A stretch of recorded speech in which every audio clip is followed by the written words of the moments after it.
Thanks again, organizers, and thank you all for being here. What I plan here that I have two talks. One is second video session. We'll discuss case there. And first session is to tell you the language of movement disorders for physicians, so that when you talk to neurologists or with each other, there is no discrepancy. You know that how the term will be used and what the best way to use that. Movement is very simple. It's very video based, very observation based. Two blocks there, two groups are there. One is more kinesis, one is less kinesis. Simple. Hyperkinetic or hypokinetic. So all the Parkinson's and Parkinson's-like state go into hypokinetic or bradykinetic, and the rest is hyperkinetic. But hyperkinetic is a little bit complex because it has a lot of terms we use. I'm sure that you have learned the term of myoclonus or chorea or tics, tremor, dystonia. So today we will talk that how we name them. This is more or less kinesis. More kinesis. So this is hyperkinetic disorder. And next is again similar age. This is quite stiff, right? Whole body is stiff. This is bradykinetic disorder. And both are Parkinson's, by the way. And lesson from these two videos that don't stop medication straight away. This is a patient of dyskinesia on amantadine. Suddenly stopped and she had it. So amantadine sudden withdrawal can also cause this dyskinesia. And this is a case of Parkinson's disease, stop levodopa, and that happens. So suddenly stopping, maybe what happens, we see the patient and we feel the patient doing all right. Maybe patient with Parkinson's or not, we stop at some place, but this is not done. Levodopa should not be stopped suddenly. So this was the example of hypokinetic or hyperkinetic disorder. Moving on, when the patient comes to your clinic, pattern recognition is the key. When you know the pattern, in all part of neurology, you know how to proceed forward. Be it gait, be it movement disorder, be it any other disorder. And the bounds and pieces of this pattern, if you know the chest, these are the bounds and pieces. Chorea, myoclonus, tics, tremor, dystonia, stereotypy. If you know about these words, you know everything about movement disorder. Out of them, some are jerky, some are non-jerky. Like tremor is very rhythmic. It doesn't jerk. It goes into rhythm. Dystonia doesn't jerk. It has more of twisting character or posture character. Stereotypy is repeating of same complex movement. Like I'm doing this all the time. This is stereotypy. So this is non-jerky. Chorea is jerky. Chorea looks smooth from outside, but deep inside the multiple nerves, and then they are semi-purposeful. I'll show that. Myoclonus is most jerky of all. It is sudden jerk. And tics, so the video is again jerk, but tics is somewhat suppressible. So all these terms have a clear definition from MDS, from time immemorial. There are a lot of definitions are there, but I suggest you not to remove a definition. And one word for each. One word for each and you are good. Tremor is rhythmic. Dystonia is posturing. Chorea is flowing movement. Myoclonus is jerky movement. Tics are suppressible. You can suppress tics. Whatever it is, you can suppress tics. And secretly is repetitive motion. So if you know these one words, one key word, this is a cheat code I would say, you know that what is the pattern. And once you have this pattern, then it follows all area of medicine and neurology. This is what a type of a movement. Then is it more than one? It is tremor plus Parkinsonism, tremor plus dystonia. If more than one, which is dominating.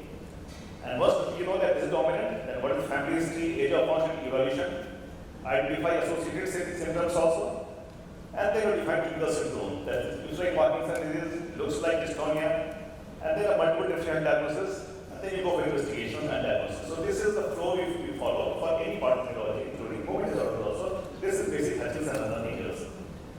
Now we know the term rhythmic. I'll ask you all that which looks to be more tremor is more rhythmic out of all these three. You can see the first, the Western girl, she is jerky. This is myoclonus. The middle one has flowing movement like dancing. This is chorea. And the last one, I'll repeat again. The patient has very clear rhythmic movement of the hand. This is tremor. So once you know this, once you start the path wrong, you will be wrong all the time. So once you know this area to go, you know that differential will be easy. Clear? Moving on. Tremor. Tremor, when you have tremor, no clinical feature and etiology follows everywhere. MDS is given a very complex way. Axis 1, axis 2, don't go for that. Axis 1 is age of onset.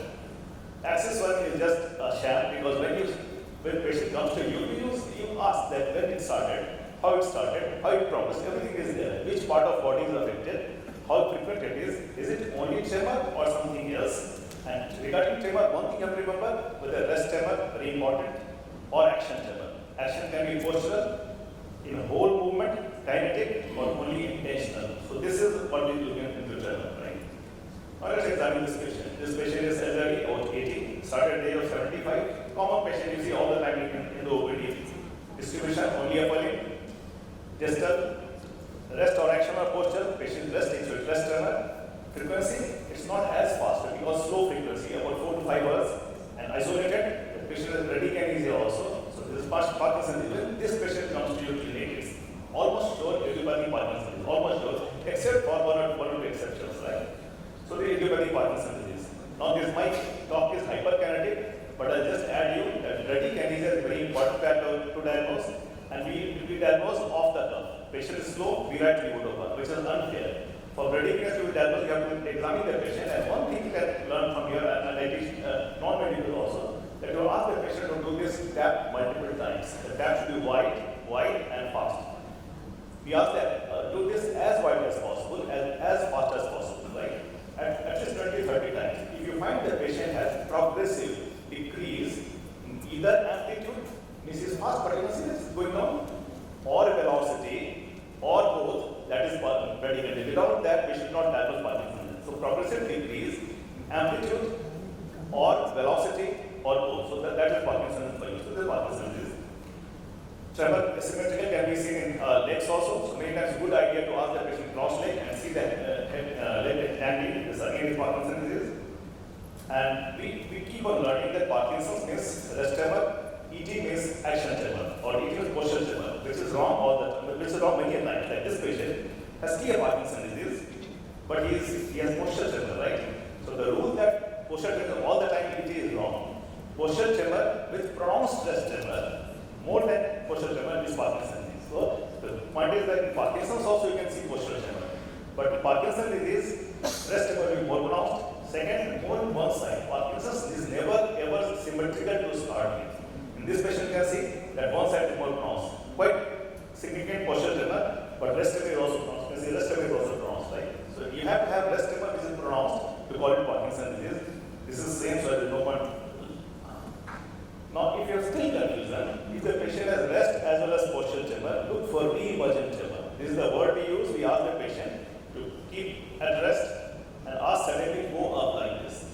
In essential tremor, the tremor will come straight away. In Parkinson's disease, there will be lag of some time because of the re-emergence of tremor. You can look at this.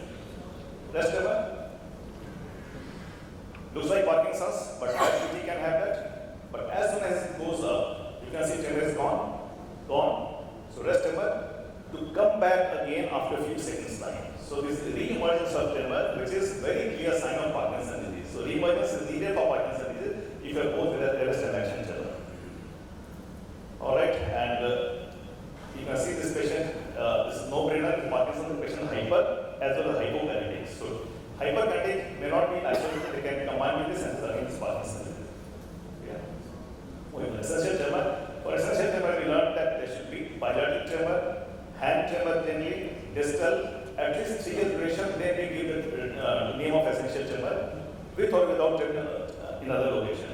In that case, rest tremor is less pronounced, no re-emergent tremor, no bradykinesia, only then we give the name of essential tremor, which is very common, which is in 5% of normal population above the age of 70 or so.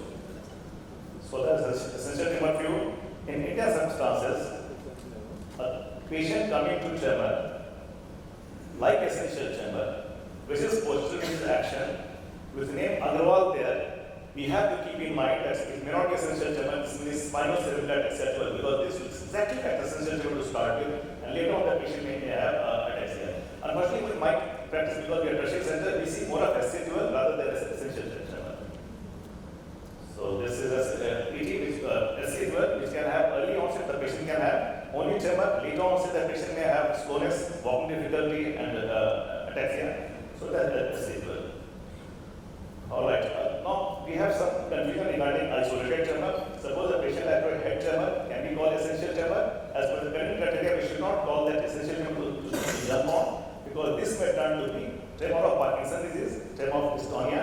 So better to give isolated word like voice tremor, head tremor, body tremor, jaw tremor, rectal tremor. They can evolve essentially what is called tremor. This is a case of tremor which we usually call mindfulness.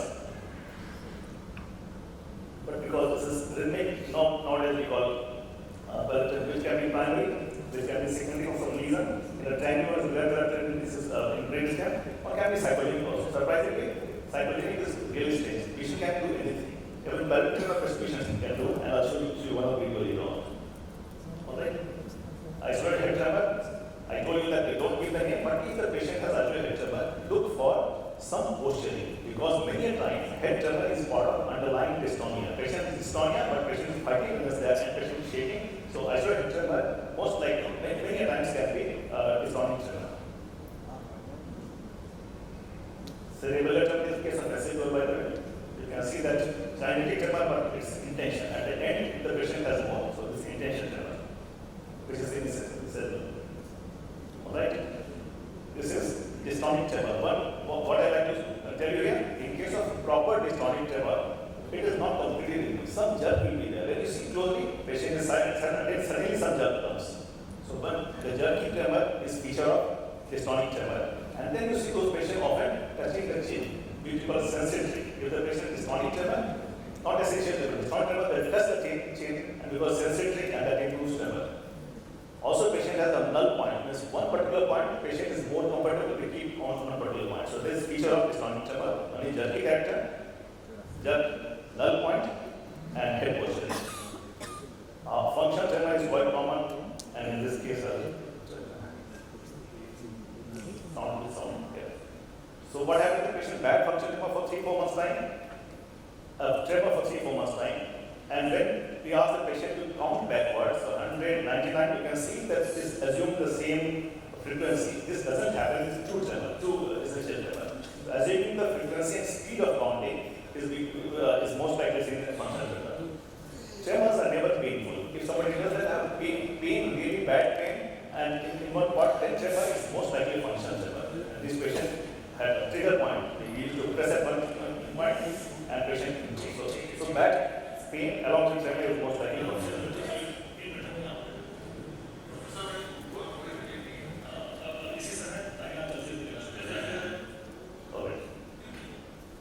So that was tremor for you.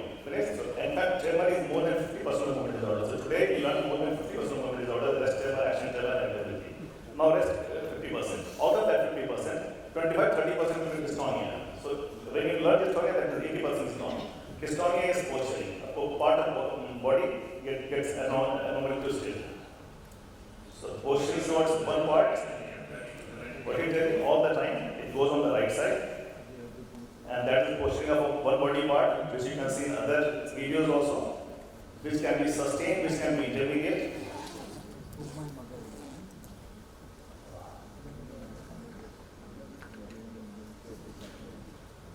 Alright, so, but before diagnosing dystonia, keep in mind that a lot of other conditions can cause posturing. Think of CVT and anomaly, what will happen? Hand will tilt. Think of tuberculosis contracture, what will happen? Hand will tilt. So before going to diagnosing, giving the name of dystonia, we should look for wrong dystonia, pseudo dystonia, right? Head tilt because of vestibulopathy, trochlear palsy, CVT anomaly, bent spine, camptocorneal scoliosis, soft tissue neck mass, genital muscular torticollis, tibial flare syndrome, trigger finger or tuberculosis contracture, capital spasm because of hyperkinetic, and Hyper syndrome, they all can cause pseudo dystonia. This we have just seen, that patient jerky movement and null point. Okay. Dystonia often flows when the patient starts trying to do something, so that we have also see the patient in action, in work. So he keeps flow from one body part to other body part on voluntary action. Two phenomena is important. One sensitivity in this video, a sensitivity can be like this patient what is saying. जब मैं खाता हूँ तो काफी अच्छा लगता है. Once something is in the mouth, because sensitive, then tongue is not protruding. When biscuit is not in the mouth, you can see the patient. The tongue is protruding. So that is jaw and tongue dystonia, because tongue protrusion dystonia. And as he is keeping something in the mouth, patient is better because sensitive. Another one is mirror movement in dystonia, which the patient right. You can see other patient here, other hand goes into perfect mirror. So that's Now your patient dystonia, we are clear that patient dystonia, how to proceed. It's a long talk again, but at least we should know that 3-4 categories we have to put. Primary dystonia, pure dystonia, dystonia with something else like Parkinsonism, like chorea, heterodegenerative, and secondary dystonia. And if you have case of adult onset focal dystonia,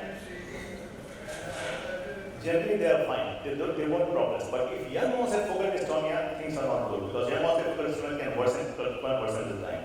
This dystonia can be idiopathic, respond very well to Botox, non-medication Botox, but young onset dystonia can worsen with time. Okay, and again I told you there is long talk on this. This video is not working. So this I wanted to show that in patient of young onset dystonia with Parkinsonism, before doubling that this is tough condition, you have to do Wilson's disease, because Wilson's is treated with the same patient. I wanted to show some of this video. So she is much better after treatment of about 6 months to 9 months time. So Wilson's patient should not do this combination. Right? If you don't treat, this will happen. If you don't treat properly, the patient can worsen, and this patient may not do the funny storm. Again, Wilson's disease, this can happen. So coming to other part of talk, this chorea. You can see one more videos.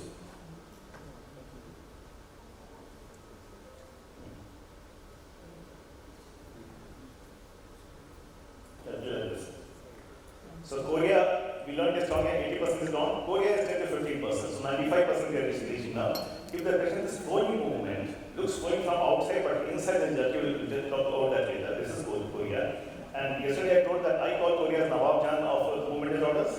Nawab Jan was a court dancer of Mirza Ghalib. She is very subtle. Unlike dystonia and like tremor, you have to find chorea. Dystonia tremor comes to your face, but for that you have to find chorea. She is nervous, she is subtle, she doesn't shout at you, she doesn't stare at you, you have to look for chorea. And she is unpredictable, she may do anything, she may move from one part of body to other part. When we look at it, she pretends that she was doing something else, what we call a semi-purposive movement. So she has chorea, but when we looked into it, you can see that she used her hand, that movement, to adjust her clothes. So that is semi-purposeful movement. So that is chorea for you. She is very shy. And as we talk, she is unpredictable.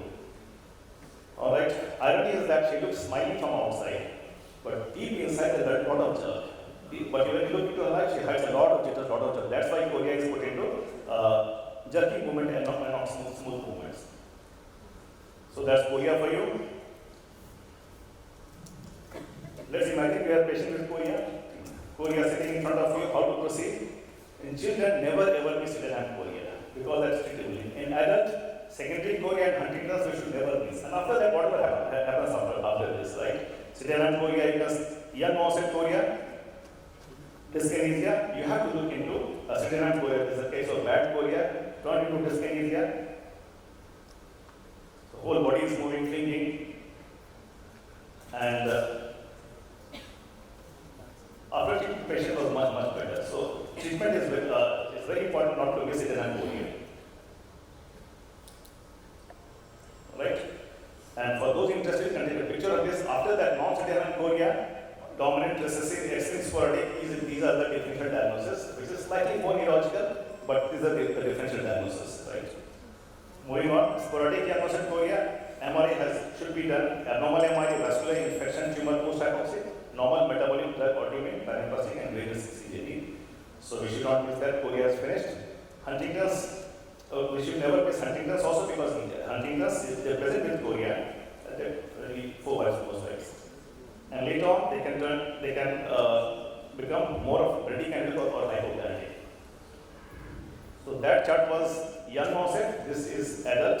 Again, once you have root Huntington disease, then this is a differential diagnosis. So always keep in mind that majority of time you won't miss movement disorders. Alright, sporadic chorea, when you go into ITU, you find somebody with this abnormal movement on one side.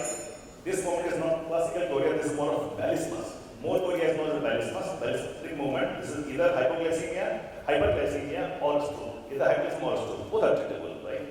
This vascular chorea is because of stroke. The previous we saw, that was because of hyperglycemia. Alright, drug induced We have talked about OCPS levodopa and we also talked about this is LIT, levodopa induced. This is more of generalized chorea, but if the patient has more of perioral, more of truncal, this is most likely drug induced. Perioral or truncal is more of drug induced chorea. As a truncal, perioral, going towards backward, more of drug induced. Right. So infections also we should not focus since they all can cause movement disorders, HIV can cause hyperkinetic disorders, chorea we talked about. Myoclonus is sudden jerk, only 1-2 videos I'll show about myoclonus. A case of hypoxia, hypoxic brain injury because Lab syndrome that can present bad myoclonus, but in your practice you will encounter more of kidney dysfunction, uremia or liver dysfunction. They will have myoclonus which is more of distal myoclonus, more of asteresis. Myoclonus you have done, this again is a rare condition. Myoclonus can also happen because of some truncal lesion, spinal lesion that can cause this truncal myoclonus or for sake of time, I will finish here. 0 dB, the last movement, which the patient has more of a repetitive movement. You can see the repetitive rapid-like movement, which is seen drug-induced. And these two videos are Rett syndrome against 0 dB. So what I did today, I wanted to show you the various language of movement disorders: tremor, rhythmic, bradykinesia, progressive decrease, dystonia, posturing, chorea, dancing movement, jerky movement, myoclonus, repetitive movement, that is 0 dB, balismus is proximal chorea, and hepatosis is chorea like your patient is. So thank you very much. I will talk about that later. And